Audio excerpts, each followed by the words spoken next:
Yes. Very good afternoon to viewers of the webinar. Topic of the webinar is chosen by the committee is the international research ethics and how to write a good research paper. And for this, a worthy speaker is being chosen by my honorable chairman of the committee, C. Anuj Goyal ji. The Dr. Achinto Roy is the worthy speaker for the day. And why I am asking that Achinto Roy is the worthy speaker? He was the part of research ethics committee of Deakin University, an international university. So I think he would be deliberating more on international research ethics and how to write a good research proposal or research paper, rather research paper. So today we will be learning the tips from our own member. Dr. Achinto is a chartered accountant by profession. He is a chartered accountant from India and chartered accountant from England, Netherlands and Australia. He is a doctorate from Canberra University, Australia.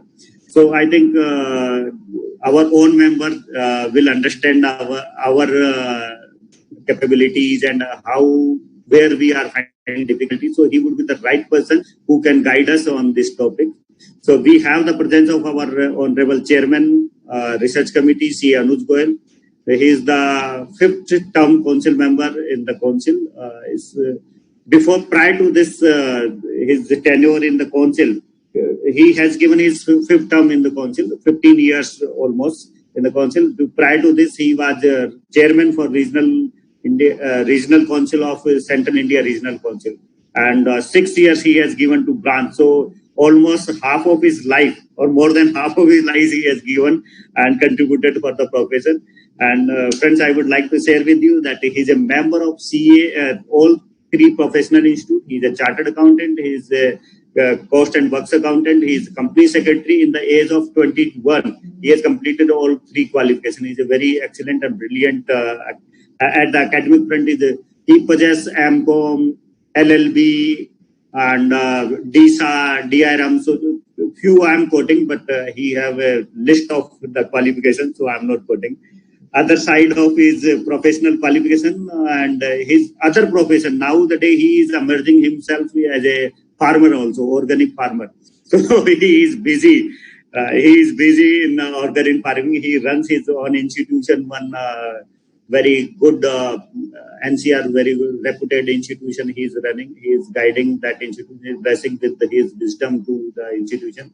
Yeah, and I am fortunate enough to have him as a chairman, because under his able guidance, this year we could achieve the real purpose of the research committee. The research committee, which is the oldest committee of the Institute of Chartered Accountants, which was formed in 1955, and with the blessing and able guidance of the honorable chairman C. Anuj Goyal ji, we could achieve many targets this year, and we are on the way to achieve remainings. And I think this year we will be creating a buzz across the world. This year we have an International Research Award, wherein the Dr. Inkiju, IFAC president, will be the chairperson, and we have an international jury also. So this year, I think institute is showcasing as an institute led by research. So not taking much time, I request my honorable chairperson, C. Anuj Goyal ji, for his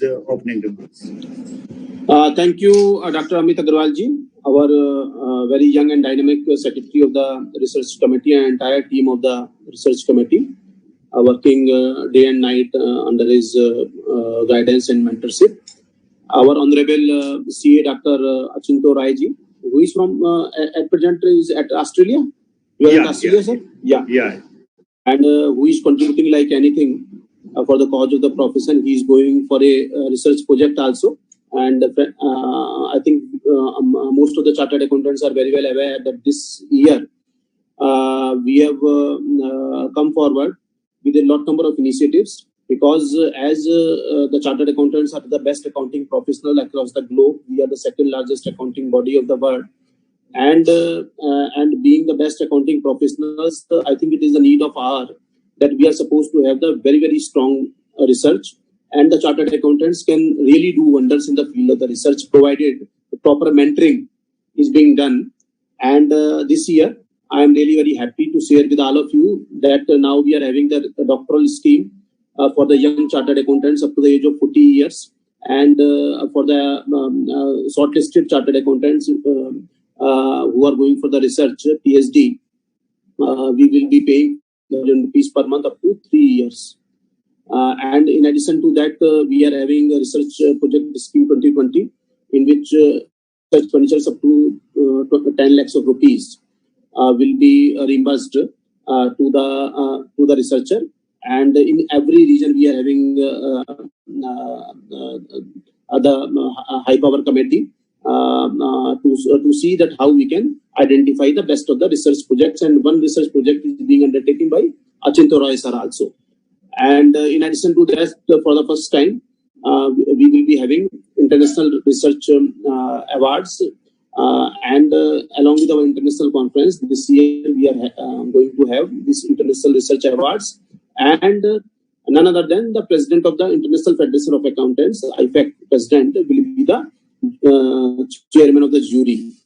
And every member body of the IFAC is going to see that how we can have in the best possible manner this international research awards. So today's topic is very, very important. And as a lot number of chartered accountants are very, very keen to contribute for the Institute of Chartered Accountants of India to do really something concrete in the field of the research. But how they have to go ahead, how they have to really do something concrete in the field of the research, I think that hand-holding, that mentoring is very, very important. So I am really grateful to CA Dr. Achinto Roy ji that he is going to have this very, very important topic, international research ethics and tips for writing good research paper. So the ethics are very, very important in research because it can't be a cut copy paste. And the tips, who can give the better tips than CA Dr. Achinto Roy ji for writing good research paper. And friend, we are very well aware that there is always a level of risk involved while doing research, which includes human participants. And the areas of risks may include discomfort faced by respondents, cultural and communication differences. Further, rules to be kept in mind while interacting with human participants in research for the area of accounting and management will be presented in detail by our honorable guest speaker, CA Dr. Achinto Roy ji. And in addition to that, how we have to write a quality research paper. It is very, very important because unless until the foundation is strong, it would be very difficult for us to really go ahead. So Dr. Achinto Roy ji will be the best person to guide us how we have to go ahead while we are going for any research. Friends, we are very well aware that a research paper is a piece of academic writing that provides analysis, interpretation, and argument based on in-depth independent research. And writing a research paper requires researcher to demonstrate a strong knowledge of the topic, engage with a variety of sources, and make an original contribution to the debate. And requisite for writing quality research paper, I think clear and concise abstract summary, conduct of detailed literature review, strong research question on the research gap, robust research methodology, and the key points related to each of the sections involved in the structure of research paper will be presented in detail by our honorable guest speaker, CA Dr. Achinto Roy ji, and we welcome the queries of the viewers. And I think in the last 20 minutes or so, we will be responding to the queries. So I think we will be having around 75 to around 90 minutes, 90 minutes at the disposal of the speaker, CA Dr. Achinto Roy ji, and then for 20-25 minutes, we will be responding the queries. So without taking your further time, I once again welcome CA Dr. Achinto Roy ji, and over to CA Dr. Achinto Roy ji for his deliberation on this very, very important topic. Thank you very much, friends. Yes, sir. Chairman, sir, for the ready digestion of the viewers, I would like to share the profile of Dr. Achinto Raiji. So, although he don't require any formal introduction, he is a very well-known figure among the academicians. But for those who don't know him, I would like this opportunity. I would like to take this opportunity to introduce him. Dr. Achinto is a chartered accountant, as well as he has done his doctorate from Canberra University, Australia, and he is a member of. He is also a chartered accountant from Australia and Netherlands. He was the member of the ethical research ethics committee of Deccan University, and he has spent his 30 years of experience with various positions in academics as well as in industry. So not taking much time, because this topic requires a lot of deliberation, and we have very worthy speaker with us, Dr. Achinto Rai. So I don't want to come in between you and the Dr. Achinto. So straightforward, I request Dr. Achinto for his deliberation. Over to Dr. Achinto.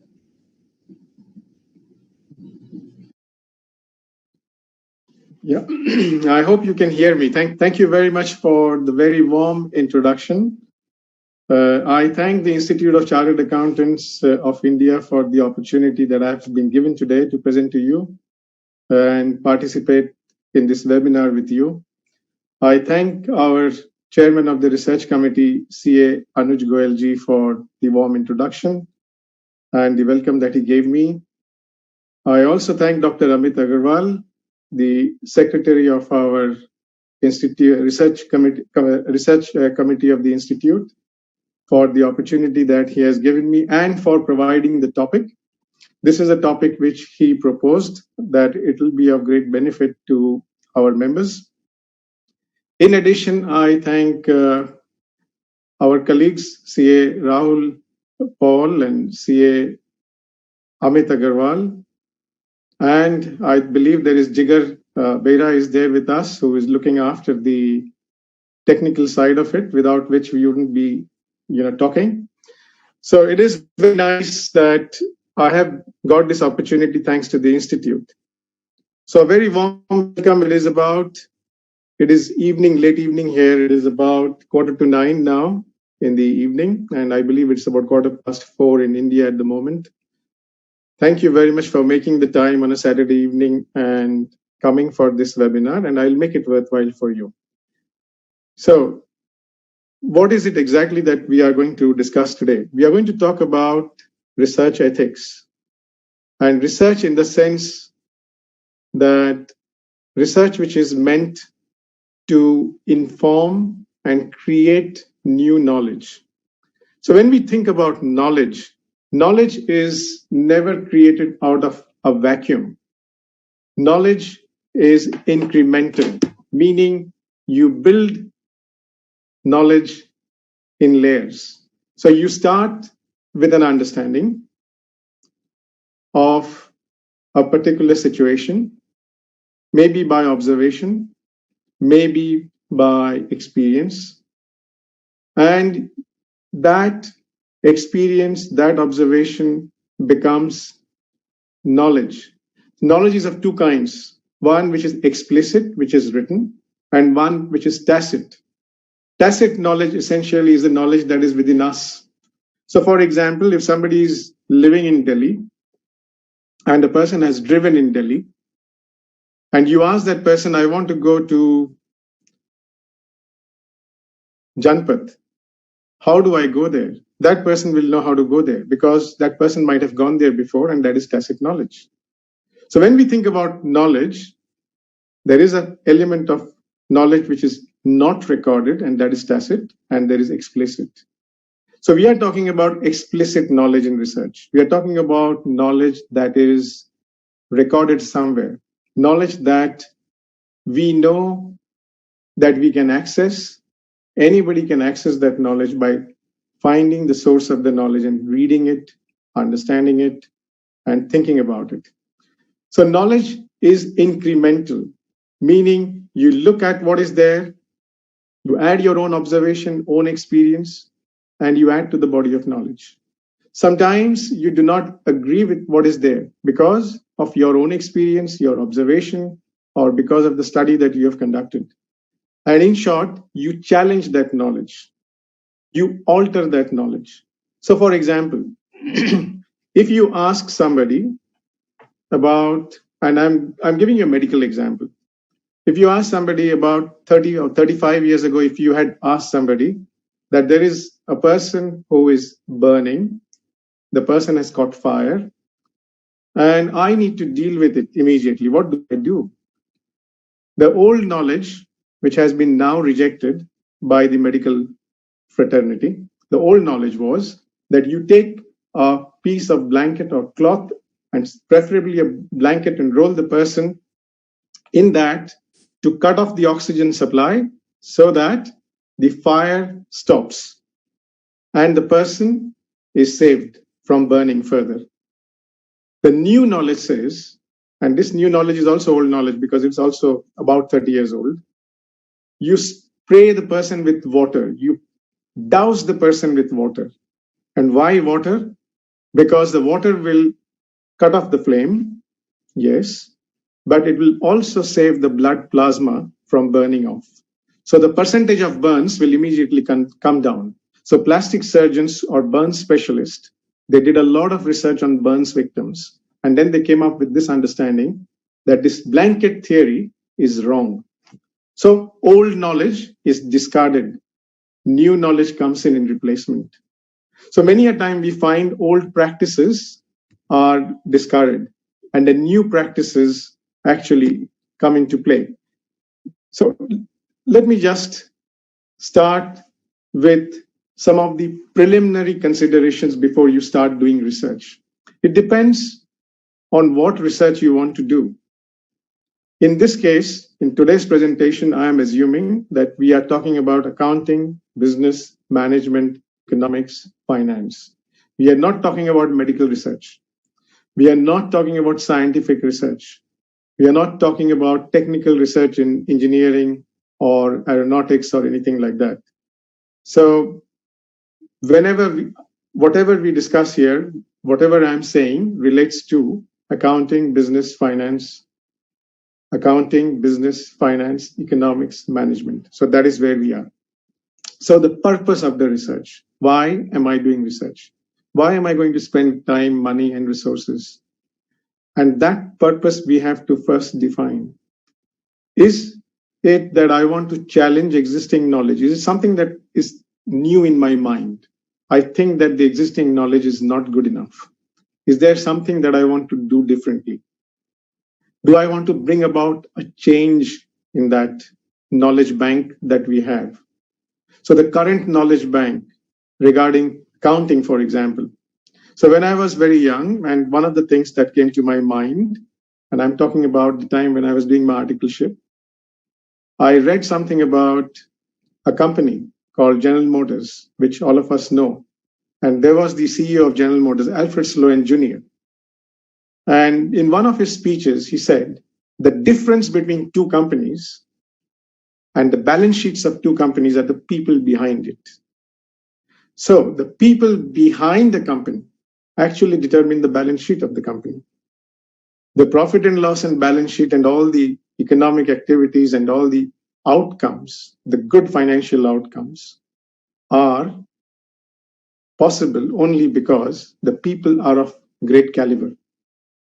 So the huge difference between two companies can take place simply because some group of people have left one company and joined the other company. And that is called human capital. So when I started thinking about this in 1981, 82, I actually looked for a material on this and I could not find anything. Many years later, I came across a concept called human resources accounting. So advancing existing knowledge, somebody did something somewhere in terms of coming up with knowledge and a different perspective on accounting. So this is a perfect example of adding to existing body of knowledge, advancing it, changing it, challenging it. So if you are able to convince yourself, it's not somebody outside whom you have to convince, a committee or a person or somebody you report to. If you are able to convince yourself that there is something that you are going to come up with different to what has been done, then yes, it is worth doing. Then the relevance of the topic and the utility of the topic.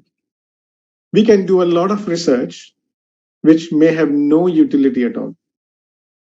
So we might say, let us find out how we can sell more to consumers. Huge utility, because we want to sell more. So if you have a company product, let us say, which is a food product, and you want to sell more of it, and you want to know how to sell more of it, then it's an area of research in marketing under consumer behavior. And you need to actually go out in the field and do the study. So there is an utility, there is a relevance. But how important is it to the world at large? Not very important. It's important to the company. It is important to the manufacturer of those products. So again, where are you positioned? Are you working for that manufacturer? Are you working for that company? If it is so, yes, it is relevant. If it is not, it is not relevant. From an academic point of view, relevance is where you actually add to the existing body of knowledge and you come up with a new contribution. When you start out with research, there's another preliminary consideration that should be there in your mind. Are you going to talk in terms of concepts, conceptual research? Are you going to talk in terms of empirical research backed by evidence? What it means is, when you talk about concepts, you are essentially getting into the world of theory, and you are reviewing theory, you're examining theory, and looking at theory from different angles to make it better. So let me just say something very important here. The word theory and the word practical, sometimes we believe they do not go together. There's a common belief. Many a time I have this problem with my students in the MBA class as well. Many of these MBA students are students who have actually been in the industry for maybe 5 years, 10 years, and they have come to do an MBA. And when I ask them, what is the meaning of the word theory? They say it is something which is not practical.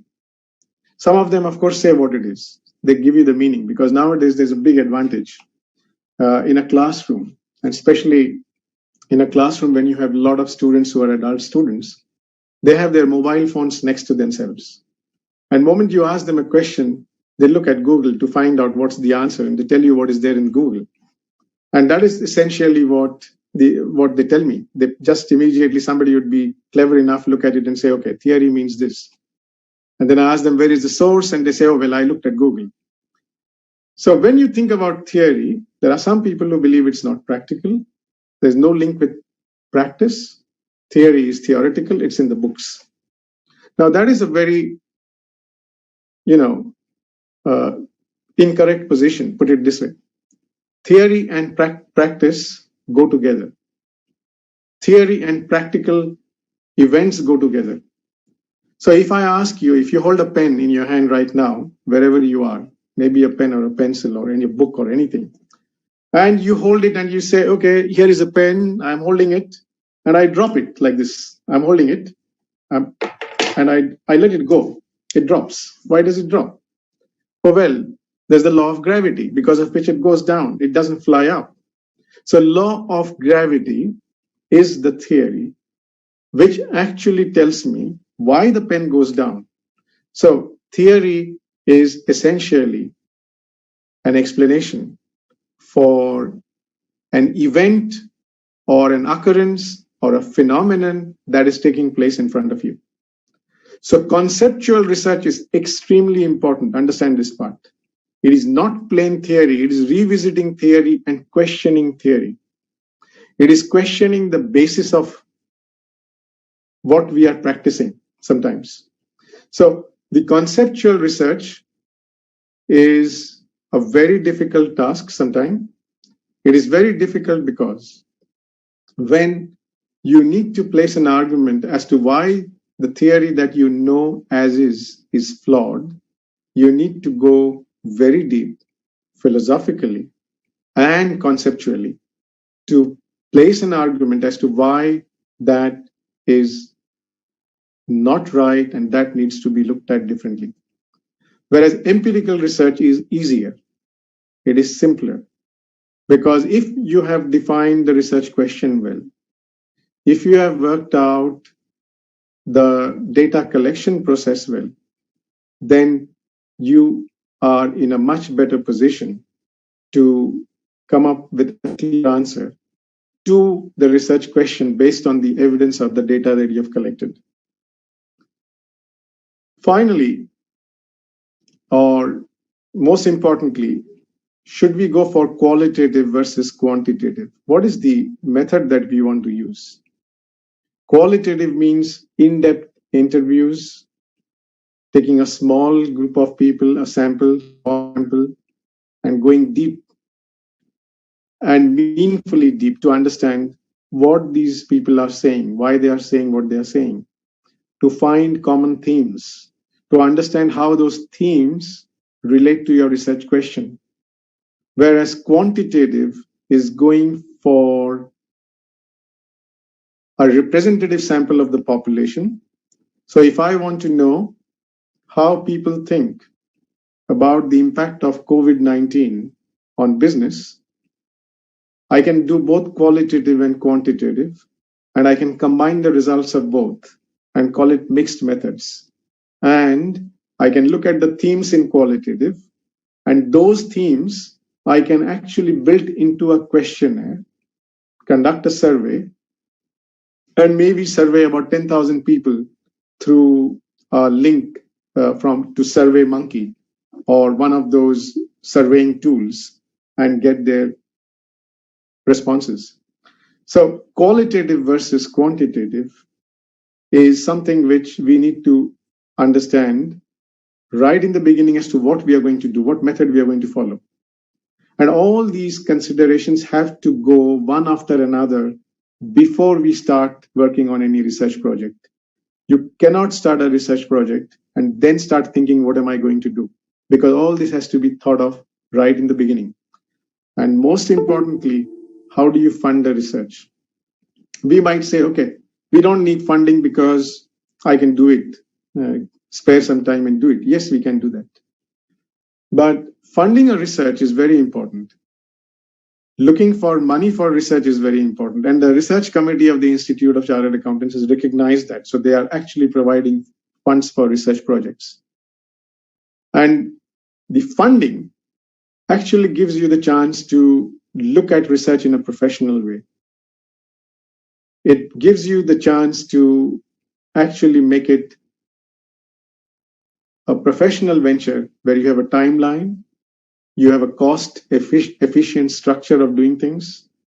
You actually are able to pay for the software that you need. You can pay for the surveys that you need. You can pay for research assistants that you need. And that gives you the chance to actually even go and present your work at conferences and get feedback on your work. So this is very important for one to note. Where is the money going to come from to do what I'm going to do? Now, let us look at the next part of it. So I'm going to the next one, research ethics. So we have done all these things we have taken into consideration. Let me just see whether I'm actually missing something. Yeah, I'm not missing anything. So we are going to talk about research and research ethics. So research I have talked about. And let me go to research ethics now. So what is research ethics and what is ethics? Okay, before I talk about research ethics, let me talk about the difference between ethics and morals.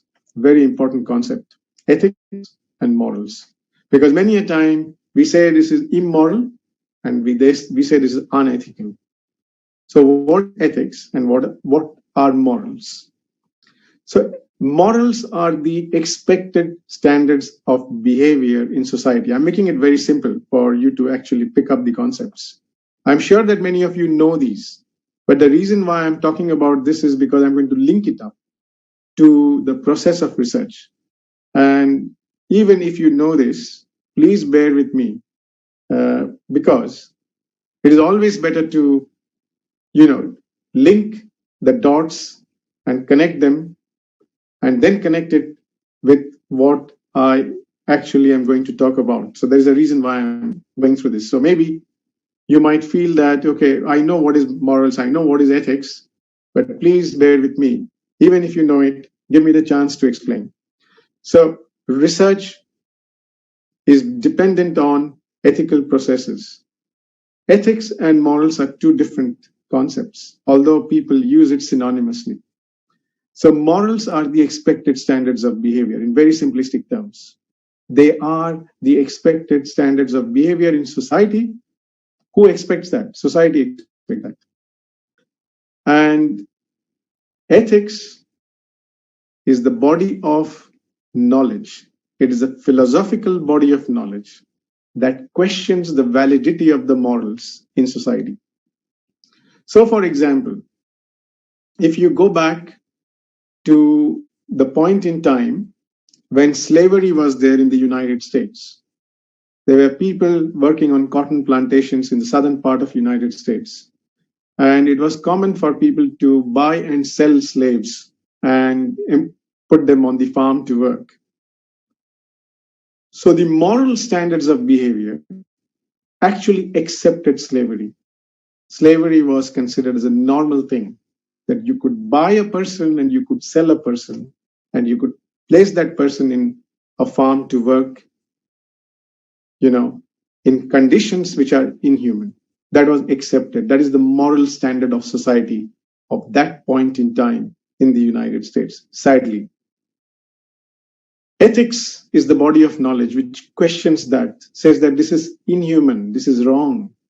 Human beings cannot be made into slaves. They cannot be sold and bought. They cannot be chained. They cannot be flogged. They cannot be shot. They cannot be killed. And when you talk about ethics, essentially what you're doing is you are questioning the standards of behavior of society at that point in time. And you are hoping that society will change. You are not only hoping, but you're making efforts to change society. So that is the difference between ethics and morals. So morals will keep changing over a period of time, and ethics will also keep evolving because the human race, humanity, has evolved over a period of time for the better. We might say the world is becoming worse and bad. That's a anecdotal thing which we sometimes talk about colloquially. But no, the world is actually a much better place as compared to what it was 100 years ago or 200 years ago. Because we are more conscious of how to treat human beings, how to treat animals, how to treat the environment. And that has happened because there's an evolution of ethics which has impacted the morals of society. So now I'm connecting it with research. In research, there was a time when experiments were carried out on live people. And sadly, if you go back to the story of the concentration camps during World War II, you will find that many a time terrible experiments were carried out on people and children.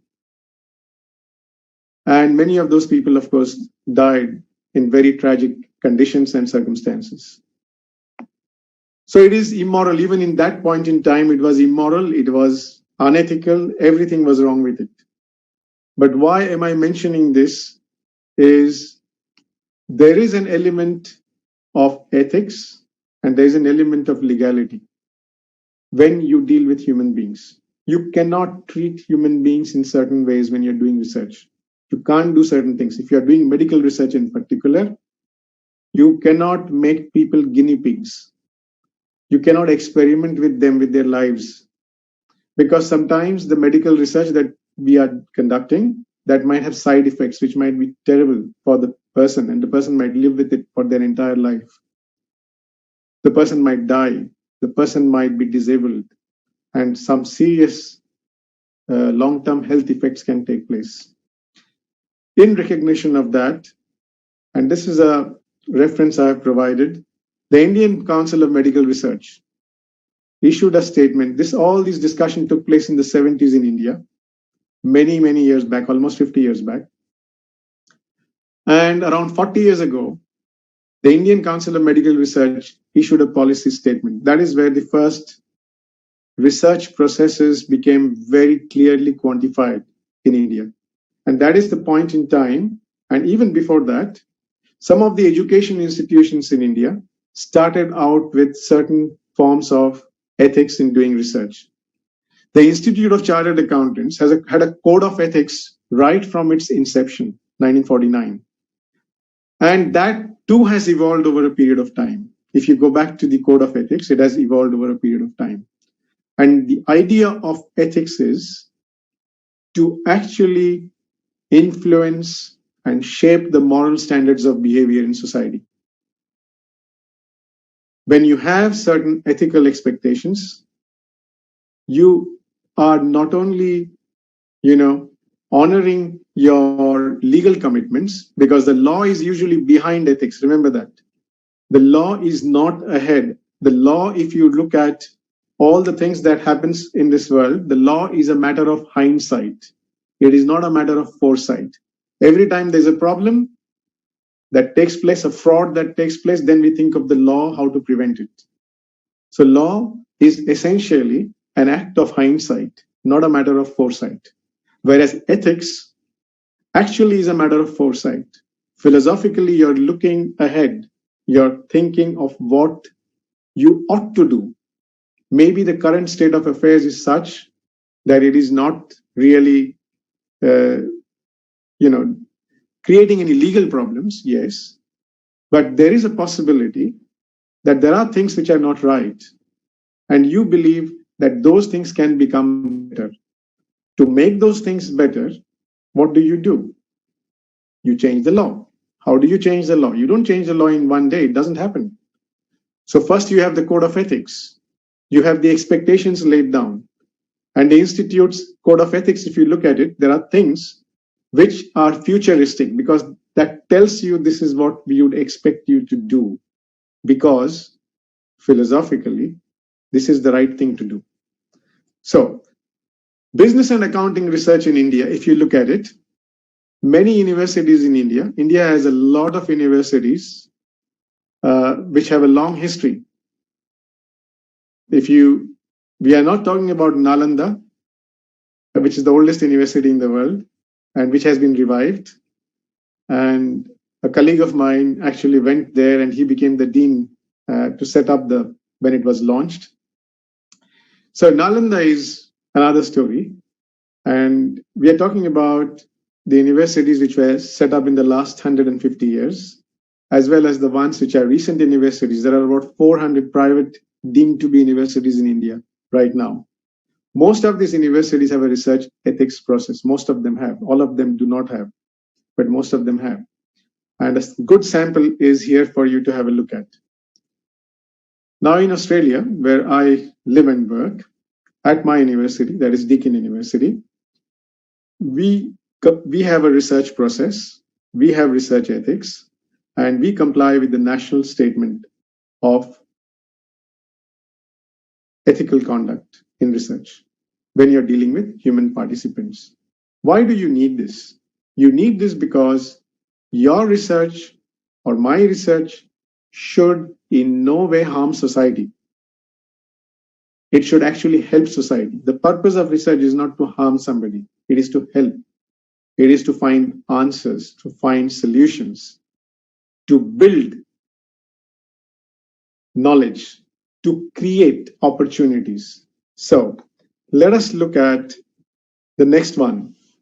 Why human participants? Because human participants are the ones, when they participate in research, they are the ones who can suffer the most. they are the ones who actually can suffer in many ways, which I'm going to discuss. But one of the biggest problems is if you deceive somebody about the purpose of the research, if as a researcher we go in for covert observation, not telling the person the purpose, we hide the purpose of the research and we start observing people. And it is sometimes done by marketing research agencies, which is sad. There are, for example, and I'll give you a perfect example. If you go to some of the supermarkets or the big hypermarkets which are there in different parts of the world, including India, you will find the more expensive products will be kept at the eye level, and the cheapest ones will be at the bottom level or at the top level. The reason being, there's a lot of consumer research that has been done overtly and covertly both, where the movement of the eye has been studied to work out how people actually look at the shelves and how do they process that information. Now, that research is useful to some extent, but if it is used in the manner in which it is used, there is an unethical element to it. Anyway, we'll not talk about that, but we are just saying that human participants have the right to know what research you're doing, why you are doing, and they should have the choice of participating or not participating. So if you think about research, it is classified in general, low risk and high risk. So the guiding principle is, the fundamental principle behind risk evaluation refers to what is the benefit of doing this research for me and for the person who is participating in the research. So usually we will find a lot of benefit for us who are doing the research. But is the participant going to benefit? Is the participant going to experience any discomfort? So for example, if we are doing a research on people who have suffered serious trauma, where they have been robbed or they have been raped, and we are interviewing them, then effectively what we are doing is we are making them go through the events, which is a very, very traumatic thing for them. We might be doing it with all good intention of understanding the victim impact. We might be trying to find out how we can help them.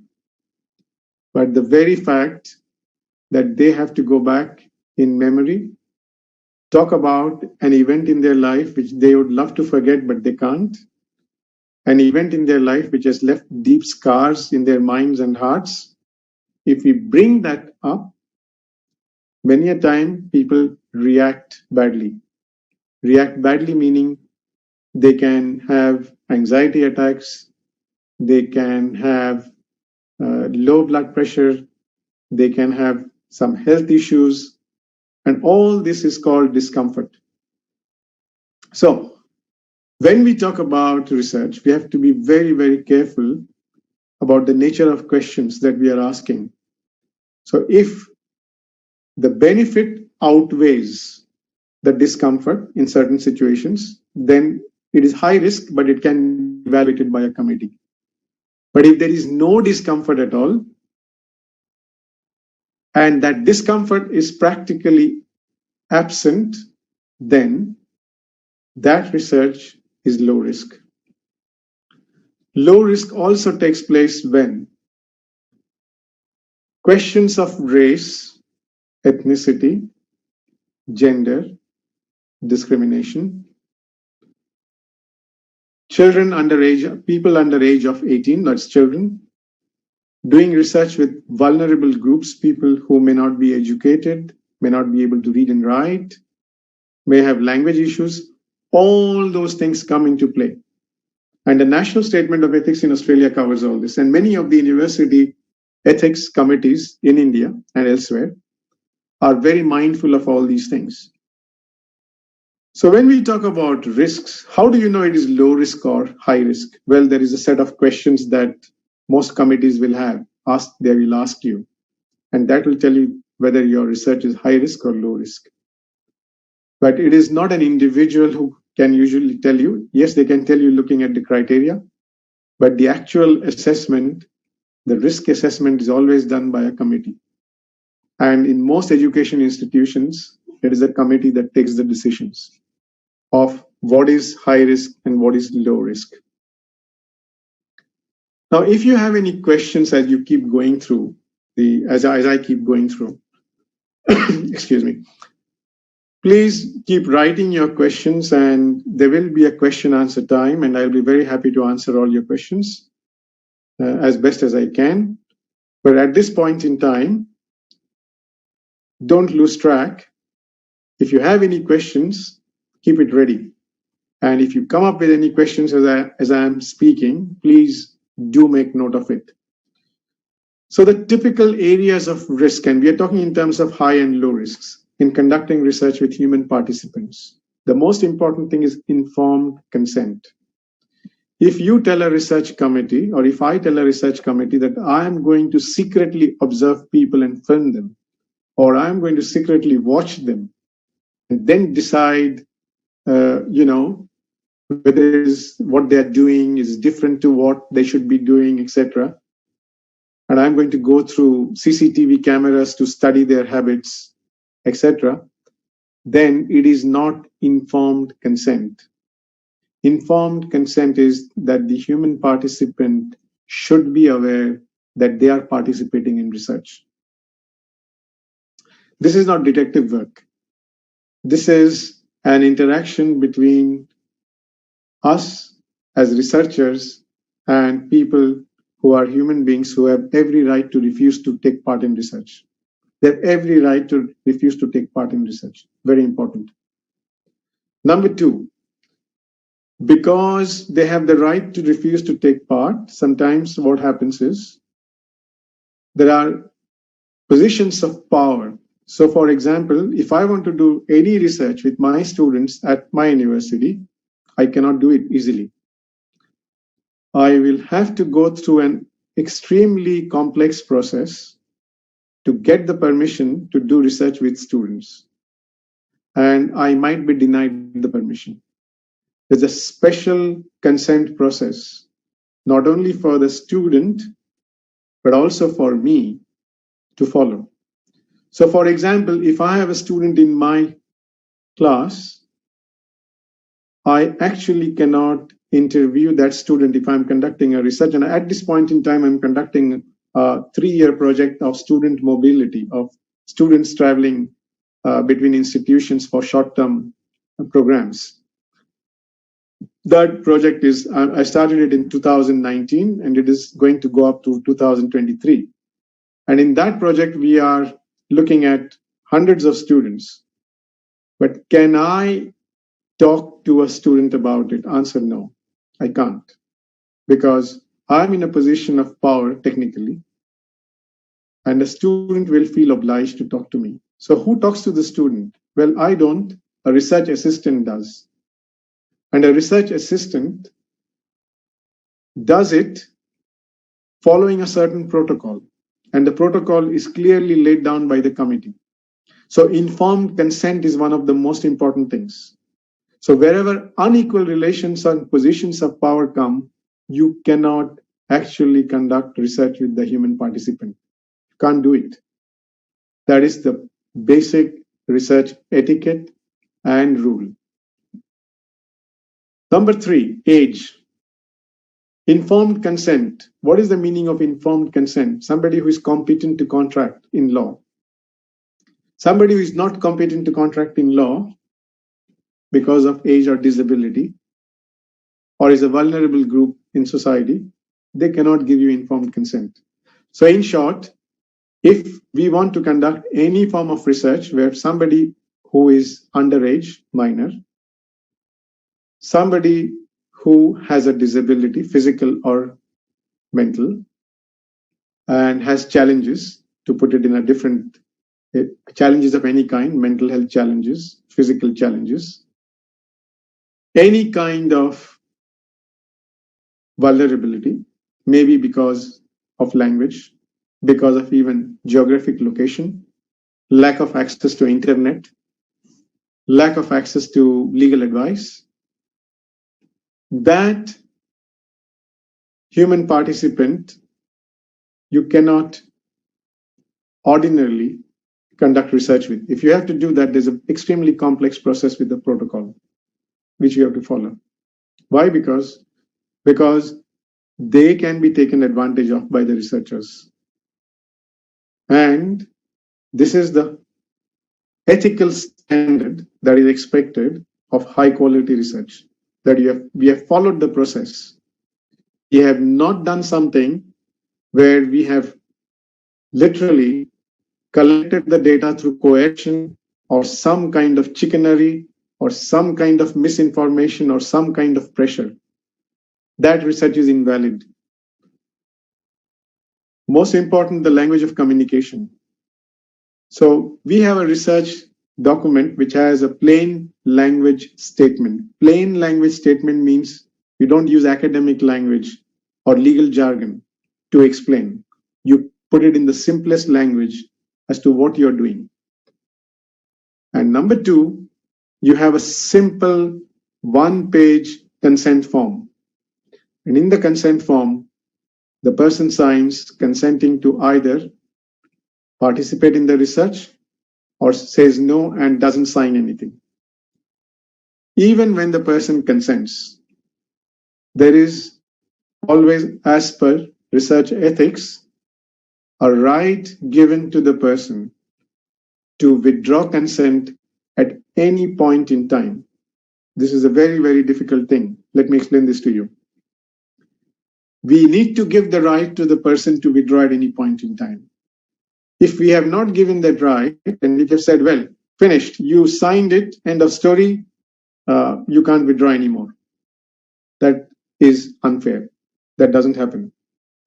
That should not happen. So, only in a situation where you're aggregating the data statistically, you're de-identifying it, and you have de-identified it to a point where you can't go back and find out the actual contribution of that participant. It is only those circumstances where even if the participant withdraws, you're helpless because the data is de-identified and you can't do anything about it. I will explain as we progress. Most important, cultural aspects.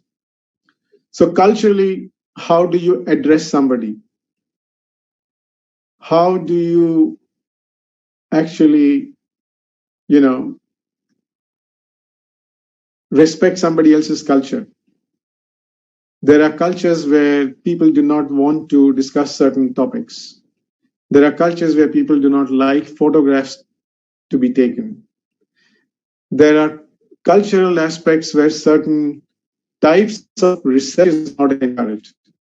So all those have to be taken into account to determine the risk factor, the low risk and the high risk factor, especially when you are doing research overseas. So the nation's context or the national context has to be taken into account. So in Australia, when we apply for overseas research, we have to go through a process of understanding the country where we are going to do research, whether we are honoring the cultural elements that need to be honored, and most importantly, whether it is safe for our research team to actually go there. Because there are countries in this world where the law and order is bad, where there are political situations which are volatile, and where a researcher can be called a spy and can be put in jail. And that has happened. And you will find cases like that. If you Google those cases, PhD student was spying and then jailed. But PhD student was not spying. The PhD student has gone to do research and might have asked questions. So if they're doing research in political science and they ask questions which are not welcome in that country, then the person can actually suddenly find themselves in jail. So the safety of your research team also comes into question, national context. So sometimes if we have a great research idea about going and doing research in X country, I'm not naming countries, X country or Y country, and there is a perception or there is a directive from the foreign department that these are countries where our citizens are not safe, then the university will not approve that research because the safety is more important as compared to the research. So these are some of the things which, and there are areas of high risk as well when research needs to be undertaken. So this is a very important thing to note. Research safe is weighed against a number of factors. Whatever we need to do, these are some of the factors that we need to take into account. Now let us look at human participants in accounting and management research. When you actually draw up the forms, when you draw up the structure, one of the most important things to understand is that there are certain rules that apply, protocol that applies. The first protocol is we need to explain to the participant as to where we got the contact details from. We cannot say that we are going to buy the contact details from a database marketing company, because buying somebody's contact details from a database marketing company is unethical in research ethics. Why? Because database marketing company has collected the contact details from people, sometimes without consent, sometimes with consent, sometimes with knowledge or without their knowledge. But the database company has not told them that their details will be passed on to researchers for research. Please understand this is a very important thing, because many a time researchers, when we are in the ethics committee, we get an application saying, oh, I'm going to buy the contact details from a database marketing company. Completely invalid. You cannot buy from a database marketing company unless and until the people whose details are there, they have given consent to the database marketing company, that the database marketing company can give their details to researchers. Understand this part. There are a lot of international laws around this. One of the reasons Facebook and Google have faced so many privacy issues and they have faced court cases is because of this. So somebody is on Facebook, you just take their details and pass it on to somebody. Can you do it? Answer, no, you can't. These are international laws around it. So how contact details are obtained is very important. You can tell somebody that I obtained your contact details by going on the internet. I net surfed and I found your company's details and I'm contacting you. That is valid. You can actually approach an organization, a company. Suppose you want to interview their employees, and you can ask the company, okay, I want to interview your employees. Can you give me organizational consent? So the organization says, okay, you can contact our employees, but we will give you only official emails, not their phone numbers. So when you contact them, the wording in the way in which you contact them should not appear that the company has literally licensed you to make them participate in the research. There has to be a clear statement that you are grateful that the company has given you the access to their details. You are a researcher and they have the right not to participate in the research. That's a very important point. So personal contact, yes, you can use. But when you use personal contact, the research committees like to know that you're using personal contact, because personal contact is also looked upon as undue influence sometimes.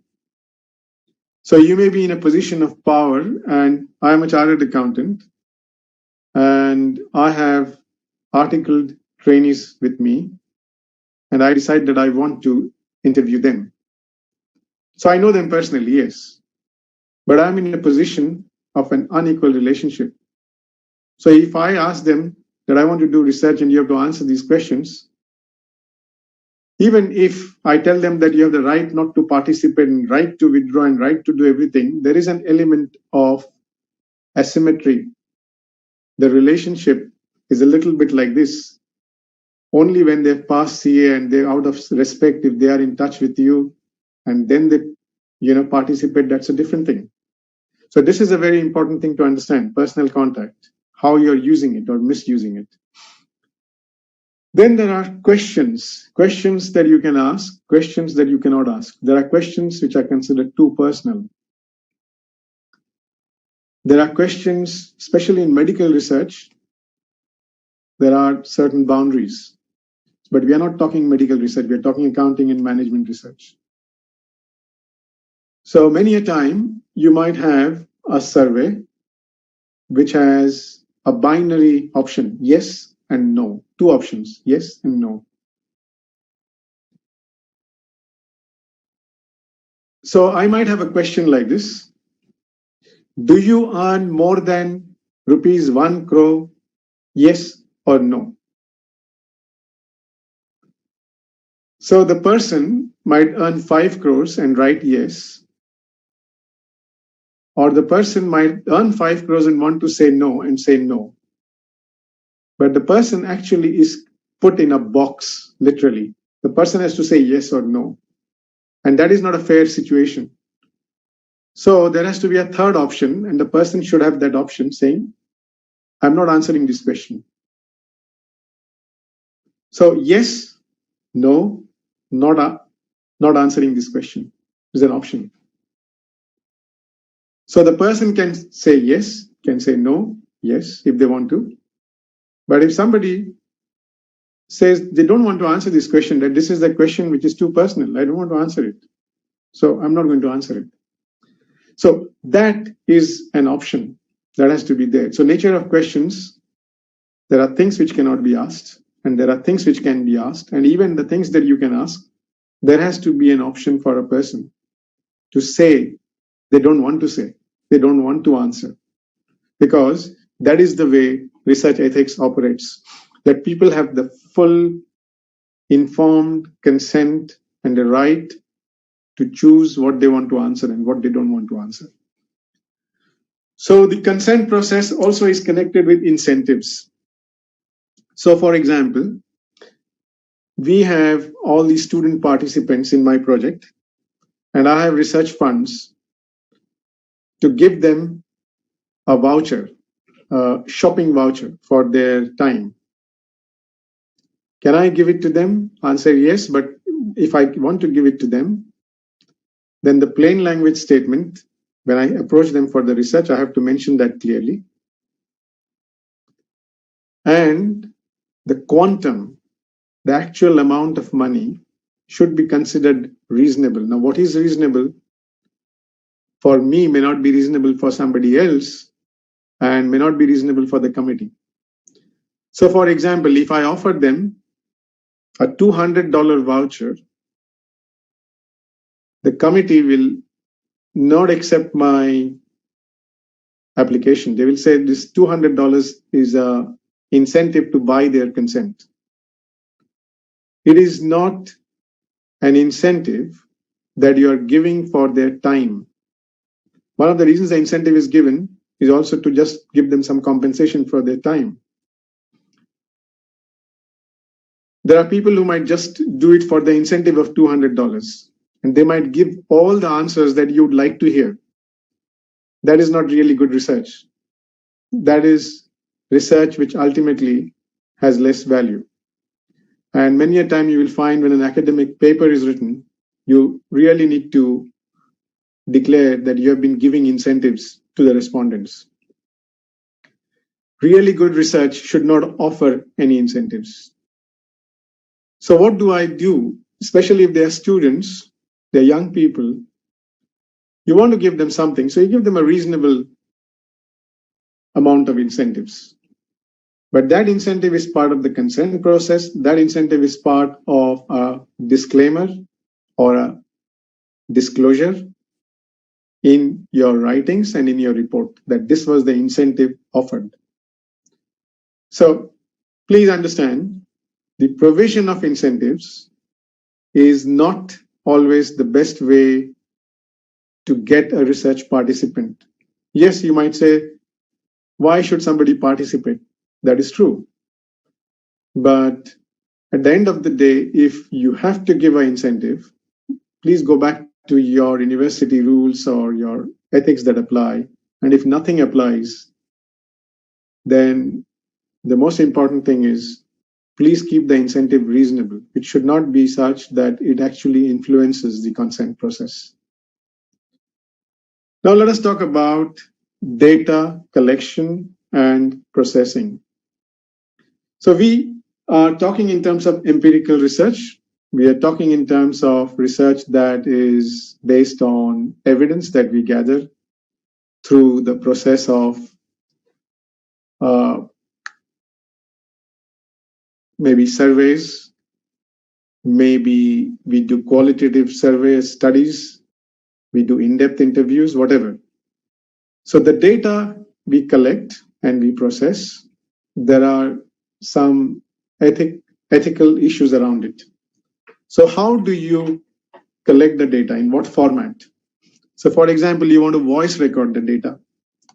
You cannot voice record the data without somebody's consent. If you voice record the data without consent, then it is illegal and it is unethical. And that research is invalid. So the voice recording, the person should know that you're going to be recorded. That is the first point to note. The consent process should clearly state, with your permission, if you permit, we shall voice record the conversation. However, you have the right not to be voice recorded. And please let us know. You cannot have a situation of opt-in or opt-out. You have to have a very clear statement. So if you have a form, there are some forms which are designed by marketing agencies where they say, if you have not ticked it, automatically you're in the database. A tick or not ticking something in law is held as invalid, at least in international law, because ticking something and not ticking something cannot be a consent process. Consent process has to be express, very clear, written. I consent to voice recording. I do not consent to voice recording, and that has to be very clear. Most importantly, you collect the data, you start processing the data. Where do you process the data? Do you process it? Suppose I collect the data in Australia and I start getting the data processed in a back office in Philippines, let us say, where they do the transcription. They are the transcription providers. Then the data has actually traveled across the internet between borders. And that is where the problem is. Because there can be a data leakage. Data can be stolen. Data can be misused. And that is one huge problem that ethics committees worldwide in the universities face. So they want the data stored in two forms. If it is the data which is paper data, it has to be under lock and key and kept in lock and key, under lock and key in your possession. If it is electronic data, it has to be on a secure server. So if we talk about a secure server, what is the meaning of a secure server? Who has access to that server is very important. And the period for which the data will be stored. And how will the data be stored? In what form? Meaning, will you be able to identify the person? Or will you de-identify the person? So, preferably, data is coded. So if you have interviewed, say, Mr. A, or Ms. A, or X or Y or Z, then that name, X, Y, Z, will appear as a code 1, 2, 3. and the code chart should be with you. And that code chart should not be a part of the data that you have. So basically you have a coding sheet, completely different. So when you have the data, which is coded, then it is de-identified, but it can be re-identified, meaning somebody goes into the coding sheet, they can re-identify the data. So the best thing to do is to aggregate the data, de-identify, aggregate, and not keep a system where it can be re-identified. That is the standard practice. In some cases, we need to have the data as re-identifiable. Also, there are people who sometimes say, yes, please feel free to quote me, and they sign the consent saying that they do not mind their identity being revealed. That's a different issue. However, the data storage remains your responsibility. Data cannot be leaked in public. It cannot be provided to journalists. So somebody might, if you're doing fieldwork, and especially if you're doing fieldwork where you are dealing with a company which is talking about their expansion plans, which is not public knowledge, you have to be very careful of how you present the data in your research. So the standard practice is that people have the right to remain anonymous, and they also have the right to withdraw consent and withhold consent, both. So this is a very, very important part. Now, the third part of the same series. The standard practice is to anonymize, aggregate the data and presenting in all your research work. If the data is not anonymized, not aggregated, if it is attributed that company X said this, company Y said this, company Z said this, that is okay only if the company has consented to that data being used. There's a very strong chance that when companies participate in research, they always want to see the research end product before it is published. Sometimes they put the condition. And if you have that condition, you have to be extremely careful of the consent process to see that you have complied with everything. So de-identified data does not mean it cannot be re-identified.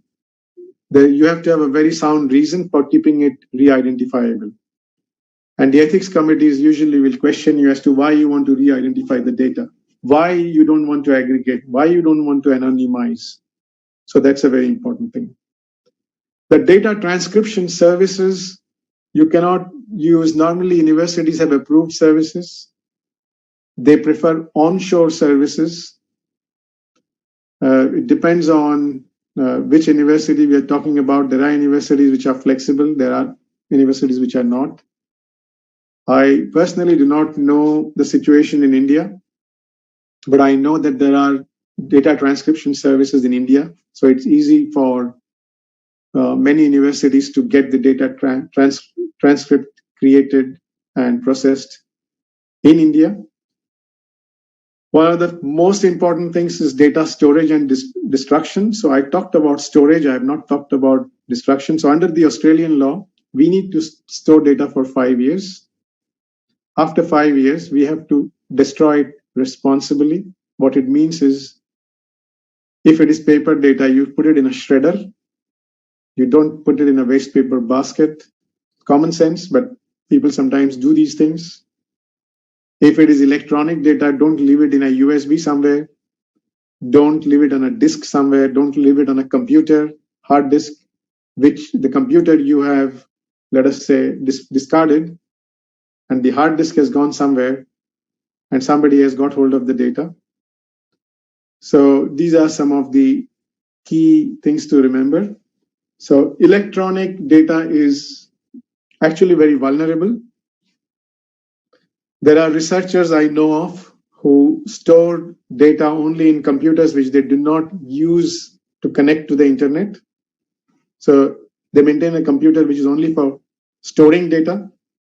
It never connects to the internet. So they don't have the internet connection on that. So there are different ways of controlling your data access. You can have password protected files, very important. Finally, despite all the good intentions, sometimes the participants, human research, whenever there are participants in research, human beings do complain. Sometimes they don't like what you have done, or they don't agree with something that you have done. But there is a research process, complaint process. Every ethical process has a complaint process to manage the ethics. Because if somebody is not complying with the ethics committees needs to know about it. And they need to take corrective action. So what happens if there is a complaint? Well, it is very important that you have a good paper or electronic trail of everything that you do. One of the fundamental principles to follow in any kind of research or any kind of process of this kind is to have complete transparency, meaning you should be able to say the same thing again and again based on evidence without ending up with two different stories. That's where credibility is lost. So research complaints do come up, and in the research committees deal with it. Finally, connected with the entire research process, somebody might ask me, what happens if I do not bother about the ethics process at all? Forget it. I don't want to do it. In international research, quality research expectations, every paper, research output that you publish, there's an assumption that it has undergone an ethics approval process. Every paper where there is data collection, where there is research with human participants. If somebody is collecting or rather using data from archives, so if I pick up the archives from 1850 at the Asiatic Library in Bombay or Mumbai, then do I need research ethics clearance for that? Absolutely not. If I pick up something from secondary data, so if I take up something from the Indian Statistical Institute, their publications, and then based on that data, I write a paper, or I pick up World Bank statistics, and I take the Bombay Stock Exchange movement of, stock prices, share prices, along with the movement of oil prices, and find a correlation between them. Oil prices from the international oil, price details. Do I need ethics approval for that? Absolutely not, because it is data which is out in the public domain. But if I am collecting data, excuse me, there's an expectation that the research process has been followed. If the research process has not been followed, then that research is considered invalid, and that publication actually can be considered as null and void, and technically it is research misconduct. So that is the background of the entire research process. Now let us go on to something different.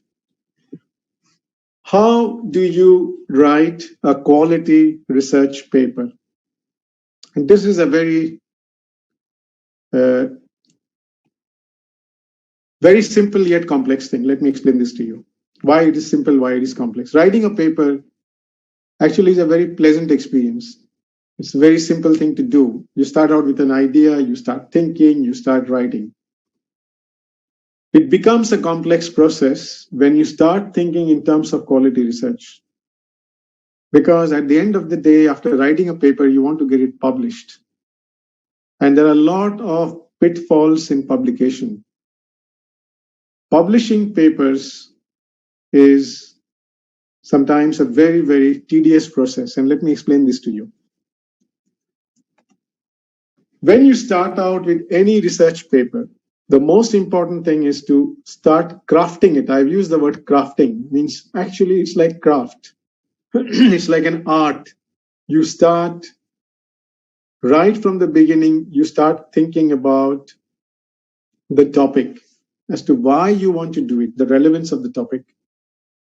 And you join the conversation, meaning you look at the top journals in the world in your area. So you're writing in accounting, you're writing in business, you're writing in management, economics, pick up the journals that are the top ones. How do you know which are the top ones? We will talk about that.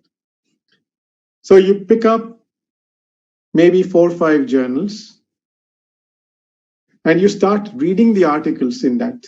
Once you start reading the articles in that, you realize what is the central debate. Many of these journals will have their aims very clearly written. The debate that is there, that is going on in the journal, is essentially the gaps in research, the areas where research is needed. That is the place where you need to find a position for yourself to write something. It is very easy to write something and give our opinion about it. It is very difficult to join the conversation, because when you're joining the conversation, you're essentially looking at what 10 other people or 20 other people, and they are usually scholars and academic scholars or thinkers or people who have lots of experience behind them, who have started writing things, maybe based on their experience, their knowledge, the evidence that they have collected, etc. And to join the conversation, one of the things that we cannot or should not be is biased.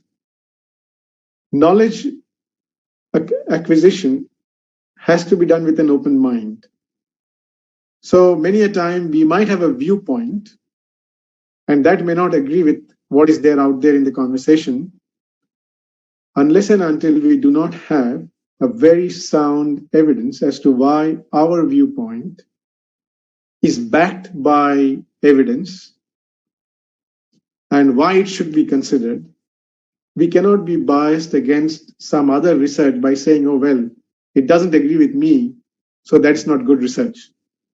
So the top quality journals usually will have all the debates. So you can actually join the conversation and you can be a contrarian. You can take a different view and you can come up with a different logic. The editors love it.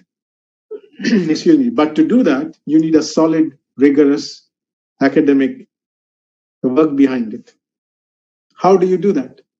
Number one, the literature review has to be solid, meaning you should know whatever work has been done in the last 10 to 15 to 20 years in that area. So if you ask somebody, okay, I want to write, and there's a call for papers at the Institute now for the Chartered Accountant Journal on accounting history of India. So when we think about accounting history of India or historical practices in India, the material that is out there is mind-boggling. Why I say mind-boggling is because if you go back to ancient India, and to give you an example, those of you who have read the Arthashastra and those of you who have not as yet read it, I recommend you do. In one chapter, Kautilya or Chanakya actually has listed 40 different ways of paying bribes to public officials. 40 ways of paying bribes to public officials. 40 different ways in which public officials can make money from their public office 2000 years ago. So India's administration was so advanced 2000 years ago. You did not need anti-corruption bureau. They knew 40 different ways in which people could make money, and they listed it. That is the kind of literature we have in India. If you go searching for it. Arthashastra is out there, but there's a lot of material in different libraries. Many a time there are trunks, and I have been to some of the libraries in India many, many years ago. There are trunks literally full of papers which nobody has looked at. So that is called archival research, easiest research, no ethics clearance. You need a lot of time to sit and read. You will find the accounting history of India. So in India, why do we follow single entry system? In some of the community, business communities of India follow single entry system. We know what is double entry system. So double entry system came in Italy, in Venice. The Venetian merchants got it. For every debit, there is a credit. Very simple. But why do we have a single entry system? And why did it thrive in India? And you will find within the business community, some of you might have books, accounting books from the era of your great-grandfather lying somewhere. You know, the red cloth bound books. Bring it out and have a look at it, and you will find history there. Literally, you will find history there. So literature review does not mean everything that has been already published. Please understand this. That's the reason why I mentioned this. So literature reviews of two types. One, all that is published that you can find access to and read on that topic. And all that is there in the form of archives that is lying and never been read by anybody. And India has plenty of that in the libraries. Now, this is where the point comes. Challenge, change, advance existing knowledge. So when you have this literature review on a topic, so if you want to talk about, say, import substitution, what do we know about import substitution? So you do a thorough literature review of import substitution published in every journal, every top journal. So you pick up 5 top journals. So one of the top journals is Journal of International Business Studies. It is one of the top journals. Second journal is Journal of World Business. So you take up these 2 journals and start reading as to what is there on import substitution. And you pick up all the things that is there. And then you start realizing that the thing that you're thinking actually has not been answered. So what do? Then you say, okay, let me explain what I am going to do and what is already there. And then you will see how your research will fit in, whether it is going to change, whether it is going to challenge, whether it is going to advance existing knowledge. Always ask this question, what is new? Because no journal editor is interested in old stories. They want to know what is new, what is different. Even if you are saying something different, it doesn't matter. What is it? Why is it different? And if you can talk about that very clearly, you're crafting a very good paper. Now, the research question has to be defined right in the beginning. So in the first, when you start writing, always write the research question in front of you on a piece of paper. This is what I'm trying to answer. Don't have 10 research questions. You can have 2, 3, 4 if they're hypotheses. Hypothesis if you want to test through data collection. But if it is a singular research question, just put it up there. And then you ask yourself, why should I answer this question? Why do I need to answer this question? Is there a benefit in answering this question? Has it not been answered before by anybody? And if somebody has answered it, then where is that answer? The answer is in some journal.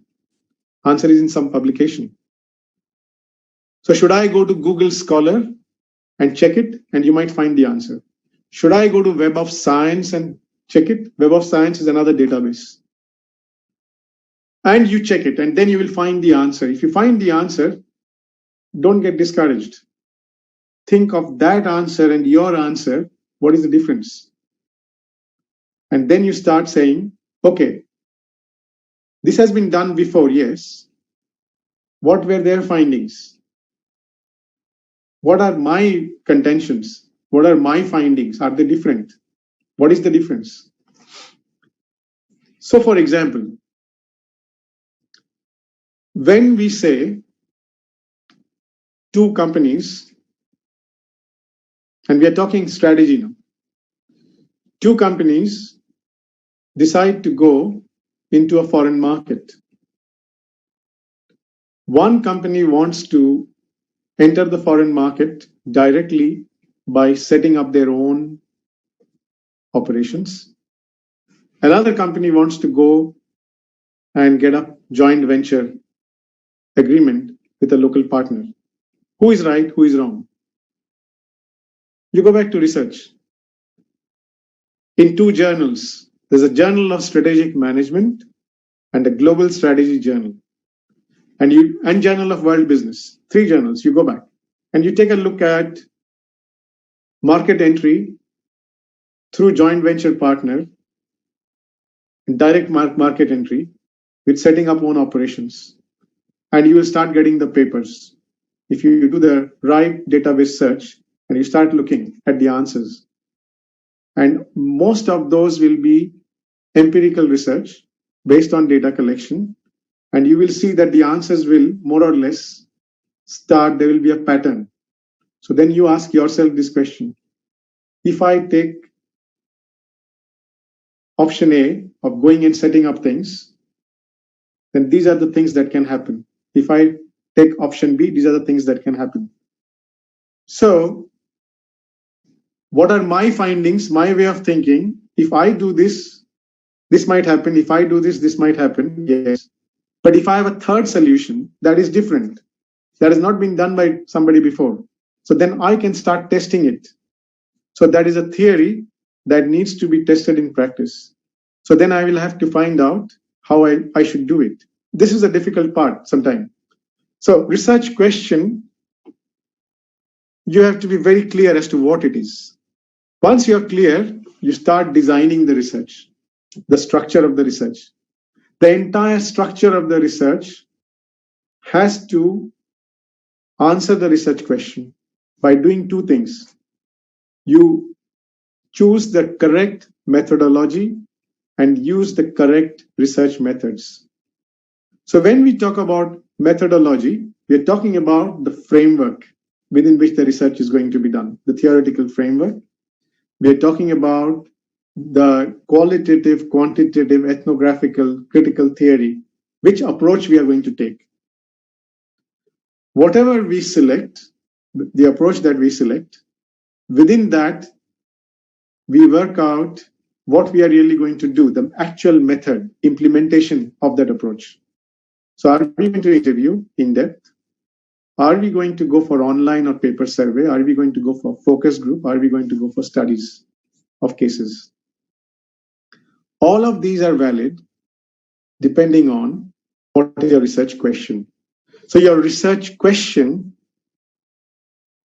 actually determines your structure. And your structure rests on two things: the framework, the methodology, and the methods, the implementation of the framework, how you're going to do it. Finally, which is most important, is the structure of the paper. This is where, and this knowledge that I am actually sharing with you is based on a number of workshops that I have attended with top editors of top journals. In my university, we have a very strong research culture. And there are times when we have got some of the most published, well-known editors coming and conducting workshops for us. And one of the things that I have picked up, which is common from many workshops, is the top journals receive papers every day, and the editor usually is not alone. The editor has maybe about 8 sub-editors or 10 of them. And depending on the subject area, it is passed on to the associate editor, sub-editor, or whatever.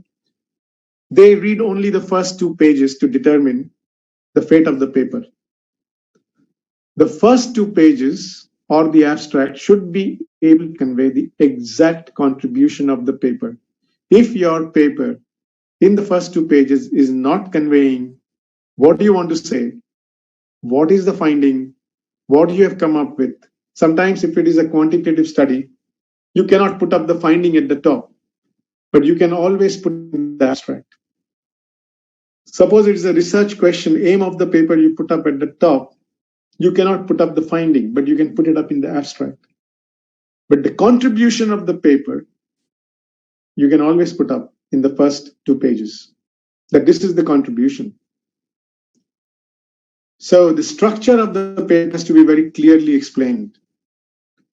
First section, this, second section, this, third section, this, fourth section, this. But the first part, the introduction part, and the background or the literature review part has to clearly touch upon certain things which will interest the editor or the reader. That does not mean that other sections of the paper are not important. They are all important. And let me just give you some hints or some tips about each section. So key points to note for each section. Literature review, it has to be really good. So for example, I'm sending a paper in 2020 and all the literature that I have referred to is from 2010. That means my literature review is outdated. I have not really looked at the latest research. The latest research has to be reflected in the literature review. Extremely important. Simultaneously, the literature review has to build the discussion around the research question that you're trying to answer. So if I say, we want to talk about corruption in this world in general, because that's an area I write in. That's the reason I mentioned corruption. So then, corruption is a vast topic. So what do I want to talk about in corruption? Do I want to talk about corruption in business, corruption in society? Do I want to talk about corruption between companies and public officials? Do I want to talk about bribery? Do I want to talk about nepotism? Do I want to talk about lobbying? So you have to narrow down to a research question. Then the research question has to be very clearly spelled out. So for example, I can say, I want to study, my discussion is on bribery, let us say. So I want to talk specifically about bribery. The literature has to be confined to bribery. And that is where the research methodology or the framework has to be built around. Then I should explain the methods that I have used. The study, what did I really do? And what did I find statistically? And after that, always, it is a best practice to have a discussion and explain the limitations. Every research that we do is not perfect. There are limitations. And those limitations have to be mentioned. And there is always a question. I did this research in India. Can this be applied in the international context? And that is what you need to answer. You need to say, the sample is collected in India, the data is collected in India, the context in which the research was done is India, but the general principles are likely to hold good in an international context in any other country. Why or why not? You need to explain that. And the concluding section, there's one mistake many people make. We try to bring in new material in the concluding section. Please do not bring in new material in the concluding section, because the concluding section should actually be a brief summary of the key things that you have talked about in your paper. Very brief, the key highlights of it. So where should you publish? And this is the bad part or the good part of research. Because all along we have taken a lot of interest in doing the thing. It's like a baby we have created. It's a crafted paper that we have created. Then we have this question, where should I publish this? So this is a link that I have provided of Schimago. Likewise, there are different quality rankings. In Australia, we have in business and management, we have the ABDC ranking.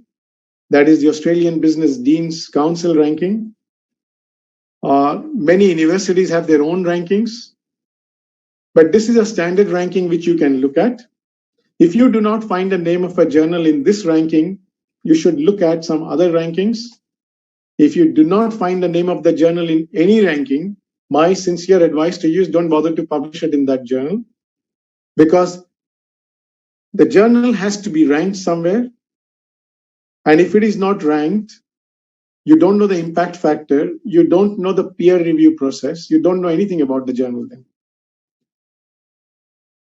Most importantly, and this is a big problem worldwide, it is called predatory publishing. There are publishing companies which are actually very small internet-based companies, and sometimes there are big brick and mortar companies as well. They take your research and they say, we will publish it. There's a publication fee of $200, publication fee of $300, sometimes up to $1,500. We'll make it open access. And they take the money from you and they publish without a peer review process, a genuine peer review process. And there are many journals like this. You will find the entire list of predatory publishing here. They're called predatory. So they are like companies who are searching for victims. There are predatory book publishers, there are predatory journal publishers, and many of us make the mistake, and many academics may have made the mistake, of giving our papers to them or our books to them, and they always have an agreement with you of royalty and everything, and nothing comes out of it, especially books. You will never receive anything from them. You will never even find them. Many of them are listed in islands, in tax havens, and you will never hear of them. So beware of that, because it ultimately undermines your research credibility if it is on your CV. So this is a very important point to note. So will my paper get published? This is a question that many a time we ask. Yes, it will get published if you understand what the top journals are looking for. That means join the conversation, understand the debate, understand the topics, and craft a good paper. Why? Because the editors and the editorial groups, the first 2 pages they glance through, it is a desk reject. So 80% of papers are desk rejects. They don't go to the review process. They're just rejected. If they go to the review process, it is very good. Usually the review process has 2 reviewers, sometimes 3. Sometimes they have 2 subject reviewers and 1 general reviewer. And the review process can take 2 to 6 months.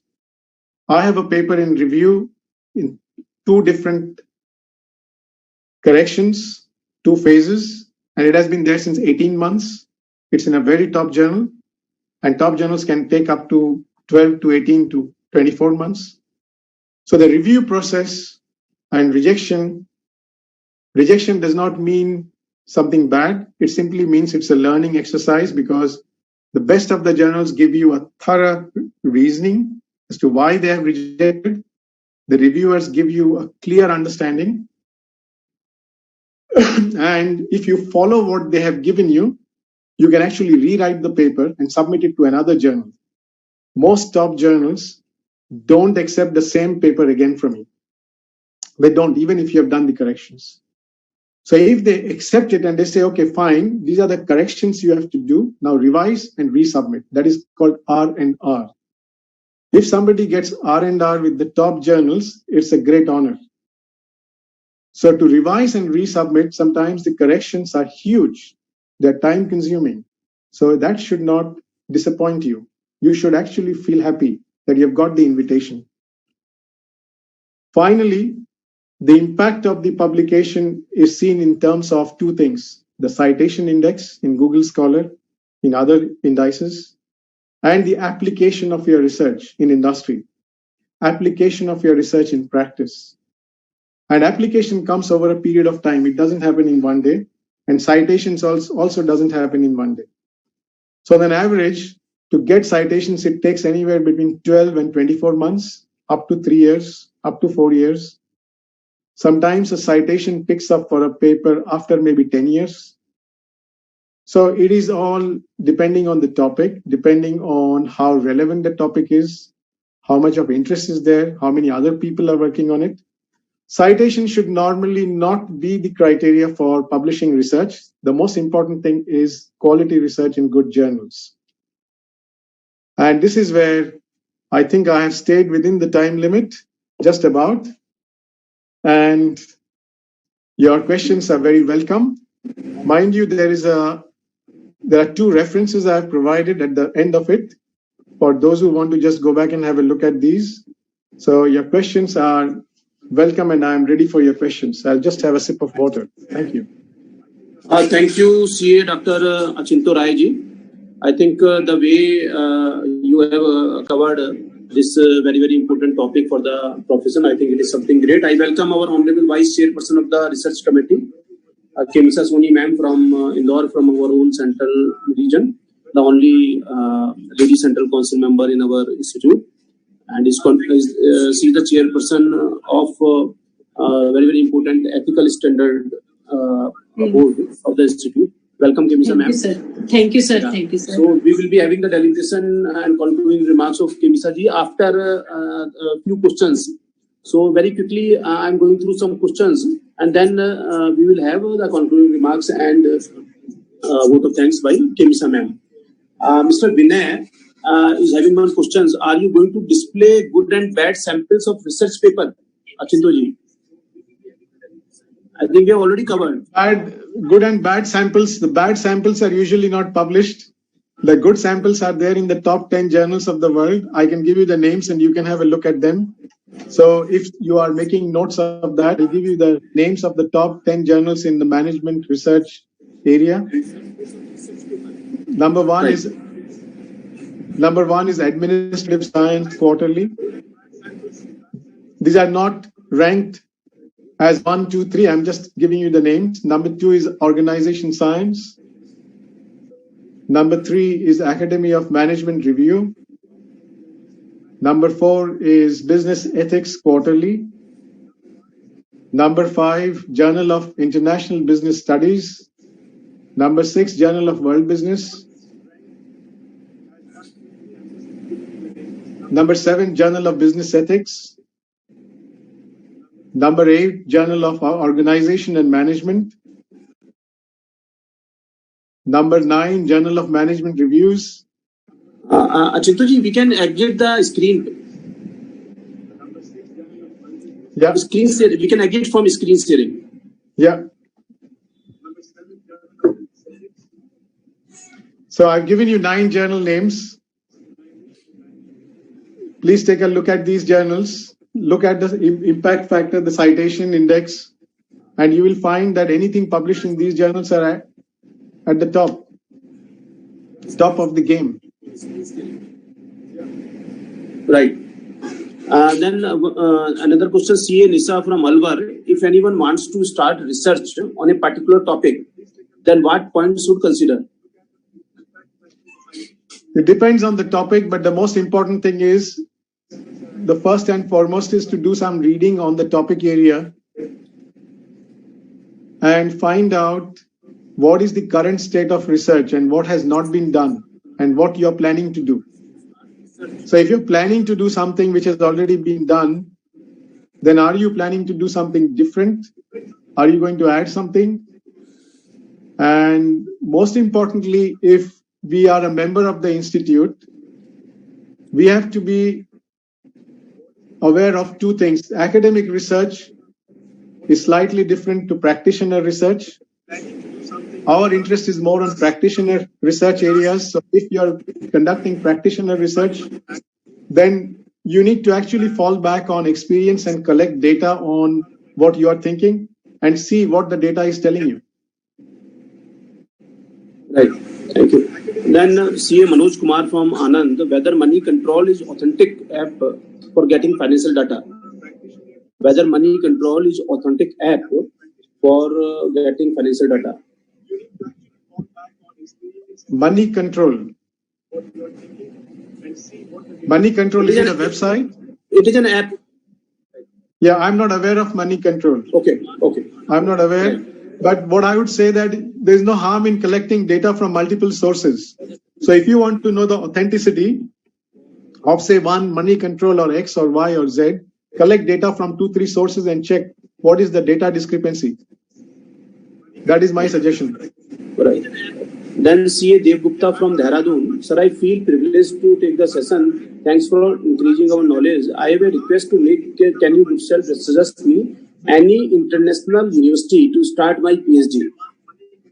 Any international university to start PhD? Yeah.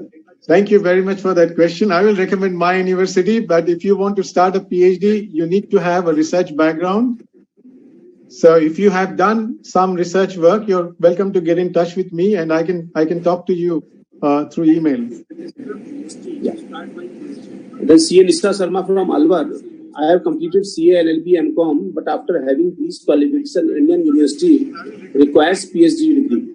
If I want to join any college or university, then what additionally I have to do? Because these are not sufficient for academic work.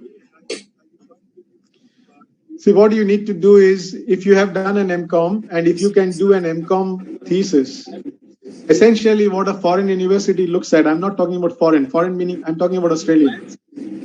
In Australian universities, what we look for is previous research output in terms of maybe an honors thesis or a master's thesis. So if you have written a master's thesis before, then you can be eligible for admission for PhD thesis. If you have not written a master's thesis before, it is best for you to go back and do an MPhil or an MCom with research, not coursework, research. Right. Mr. Prasad from Lucknow, how can working professionals shift towards research work? How can working professionals shift towards research work? Working professionals are doing a lot of work which is equal to research in many ways. So what they can do is the industry experience that they have, if they start thinking of how research can be done connected with that, the best way to do it is to start part-time, do a MPhil or do an MCom. And if the research committee in ICAI actually considers setting up some MPhil program or something, it might help members. So if you have that background once, then you can go in for PhD later. So your work that you're doing can also be used for research. Right. Mr. Gagan Kukreja from Bahrain, can you please suggest the contemporary topics related to accounting? Contemporary topics relating to accounting, the biggest area of challenge is IPR accounting, intellectual property rights accounting, at the moment. Right. Human resource accounting is also very interesting, human capital accounting. Right. Then Bhumika ji from Dubai, if we do cross-country research and the samples are not equal, say from country X the number of sample is 100 and from country Y the number of samples is 40, will it be considered as biased? What in your opinion is the acceptable difference in the number of samples, or it should be close to equal? Does country size has any role in this case? So first of all, if you have 100 from one country and 40 from another country, there is no bias in that. If you can explain in your writing as to why it is 100 from one and 40 from another, size of the country does matter, but at the same time, it is not the size of the country when it comes to the sample, because it depends on what sample you're collecting for what purpose. I am not aware of that, but what I can say is 40 from one, 100 from another does not mean bias if you can explain why it is 40 and why it is 100 to answer your question. And if you are still needing clarification, you're welcome to send me an email and we can discuss this on email.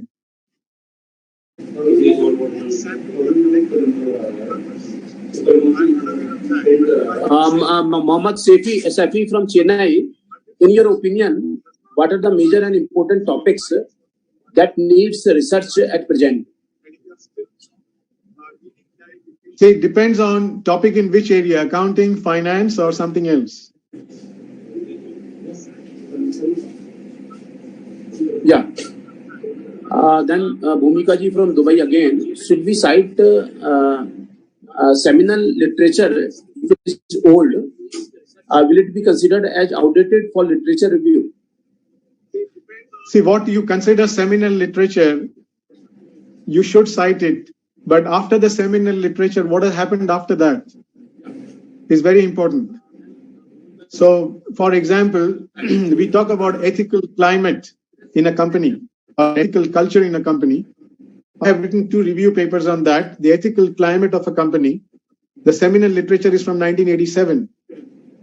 But if I am going to write about it, I not only talk about the seminal literature from 1987, but I talk about what has been done in 2020.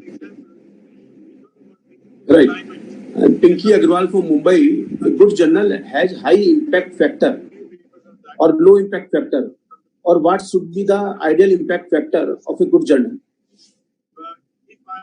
See, the ideal impact factor is a bit difficult to say depending on the journal. The best thing is please look up the impact factor of a journal and you compare it with similar journals, and that will give you the idea, because it depends on the subject area.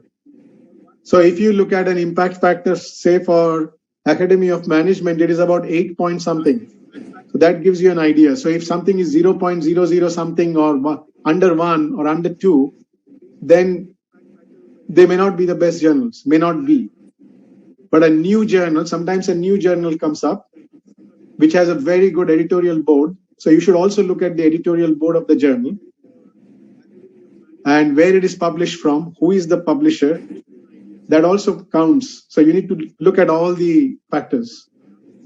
Yeah. So I was going back to Mr. Mohammad's question from Chennai. I had asked him that question. Is it accounting, finance, or is it some other topic he's talking about? Yeah. Vandana ji from Delhi, my question is how, as a researcher, one should decide about the use of primary and secondary data? That is, which type of data source is useful on the basis of type of research? See, primary data is always useful when you are actually going to advance knowledge, when you're going to build upon knowledge, when you're going to challenge something. Secondary data is usually useful when you have some primary data along with it. If you're relying only on secondary data, it depends on the topic area. It depends on a topic area. So for example, right now, the pandemic is taking place in different parts of the world. How is it affecting the stock market? So if you look at the Wall Street, if you look at NASDAQ, you will see the tech stocks are very high. The banks are very low. Correct? So as the pandemic is increasing in the United States, as the pandemic and the election problems are there, the bank shares are coming down. The tech shares are going up. So this is secondary data.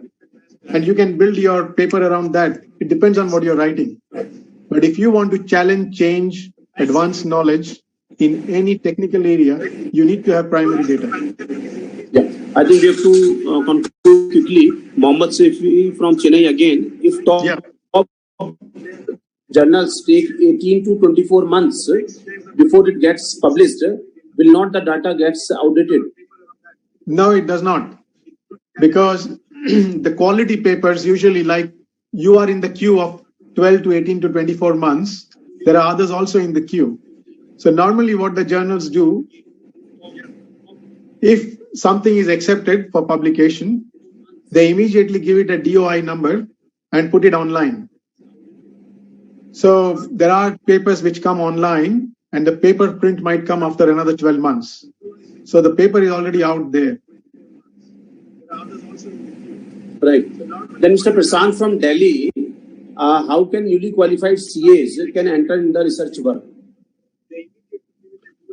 So if a chartered accountant wants to enter the research world, it depends on what research you want to do. But if you want to do academic research, if you want to do practitioner research, you don't need to do anything. You need to just follow the principles of research and start writing. And the chartered accountant journal can be a nice place to start.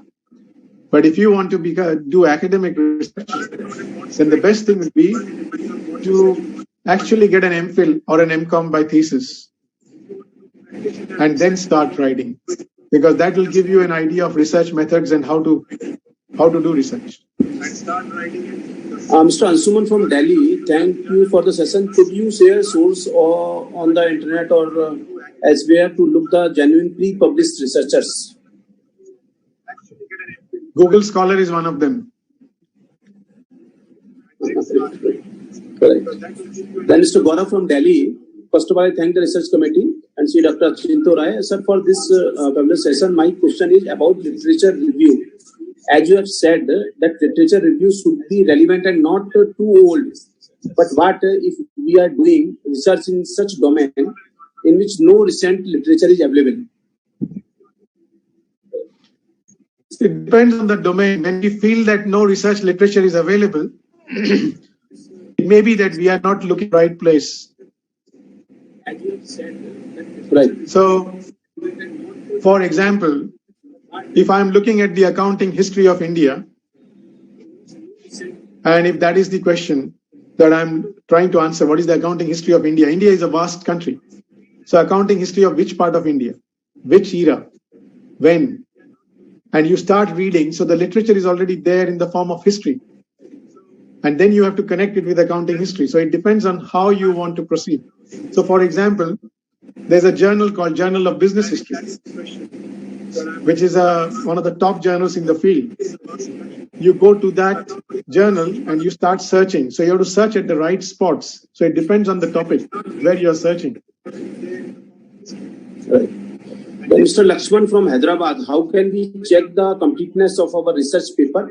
What are the main reasons for rejecting the research paper? Completeness of a research paper is never complete because research is never complete.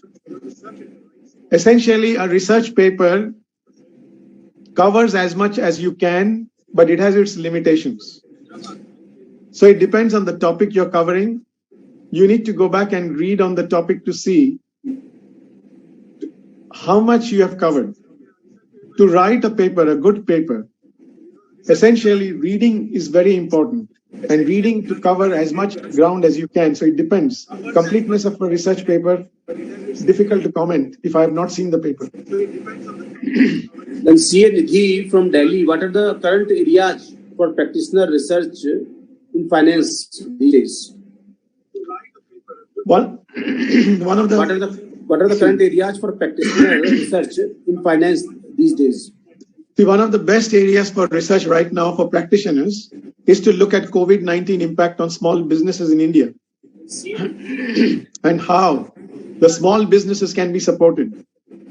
When we are in CAs in practice, chartered accountants in practice, especially the young chartered accountants who have come out in 2019 and 20, the career challenges that they have, how are they going to get a job easily?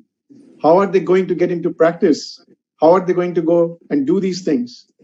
So these are the current topics, and these are practitioner research. Some practical ideas, how you want to deal with it. C.A. Priyanshu from Jaipur, which is the best data source journal available on online platform for research related to financial sector? See, depends on what database access you have, but the best one, if you want free access, is Google Scholar.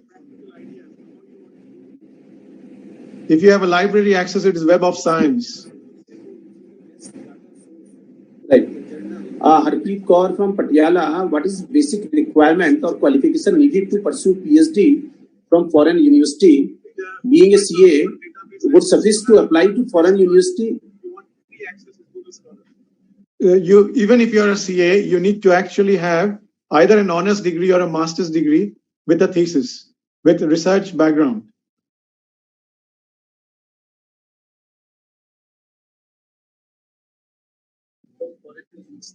Yeah.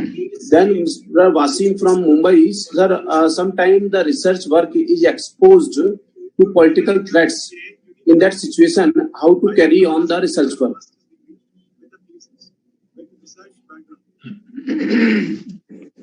Excuse me. When you say political threats, what do you mean? What is the research? What is the nature of research? Sometimes the research work is exposed Right. C. Gaurav Salotra from Delhi. According to you, sir, which university is the best for Indian chartered accountants to pursue research in tax practices prevailing around the world, and what are the contemporary topics related to this domain? So when we talk about tax practices, if you're talking about Indian tax practices, excuse me, the best thing would be to actually do the research in India. Yeah. And then I think the last question, Mohammed Safi from Chennai, accounts and finance topic. Sorry, I did not get the last. Sir, Mohammed Safi's answer we have already responded. It was a question too. So now we are concluding, and we are having the presence of Kemsa Soni ma'am, our honorable vice chairperson, and who is contributing like anything in this research committee, as chairperson of the ethical standard board also. She is the second time central council member, and earlier she was the chairperson of the Central India Regional Council, as well as the chairperson of the Indore branch, the only chairperson of the lady chairperson of the Indore branch, as well as Central India Regional Council. So without taking your further time, I request CA Mr. Soni ma'am for her final word. Thank you. Thank you, sir. Thank you, sir. Namaskar and very good evening and happy Ganesh Chaturthi. Respected Chairman CA Anuj Goyal ji, our most valued invited speaker CA Dr. Achinto Rai, Director at International Department of Management, Deccan Business School, Deccan University, Australia. Dr. Amit Ji, Senior Executive Officer, Research Committee, dear members. I am here for the concluding remark and for the vote of thanks. On topic, this is a virtual CP meeting on topic International Research Ethics and tips for writing good research paper. I have joined this session just 10-20 minutes before. So, but what I have heard from our learned speaker, that session was really very informative, I would say. And for any researcher, this is very important and useful too, because of topic itself, international research ethics. So this is also equally important, and tips for writing good research paper. Also, he has given so many ideas related that, and here just I have captured some point from his deliberation that one slide related to that entire trail of any research, starting from literature review, research methodology, method, analysis, interpretation, and conclusion. This entire tale very useful for any research projects, and he has covered very nicely that points also. And sir, you have also guided about complete trail for any research, that is very useful for everybody. And about the publishing of research paper, you have mentioned very important information regarding R&A, that about revised and resubmit, and the impact of publication also, about the citation and depending topic also you have mentioned about that. So you have clear doubts of so many researchers and who want to research. And about the collection of data, also you have informed and guide for that also, that any source we can collect data, but there is necessary to cross check that data also. So sample also about the primary and secondary data, how that are useful, primary data and secondary data, and also about the topic what you have mentioned about that academics and practitioner related practicing areas related data, IPR, HR, accounting, taxation, finance, and most important in present situation, that is impact of COVID and specifically SMPs and accountancy profession, impact on accountancy profession also. So I think we really admire the excellent way in which our speaker with his expertise and knowledge have made the topic so informative, easy and understandable. and he has nicely covered everything related to international research ethics and tips for writing one good research paper. So I must mention our deep sense of appreciation for your deliberation, sir. And dear viewers, we thank you for being with us this evening, and it's been a great pleasure. Thank you very much. Thank you very much. Thank you to all. Thank you, Kemisaji. Thank you, Chairman sir. Thank you. Yeah. Thank you very much. Thank you, Dr. Amit Agarwal and your entire team, and thank you, viewers. Thank you very much. Thanks a lot. Bye bye.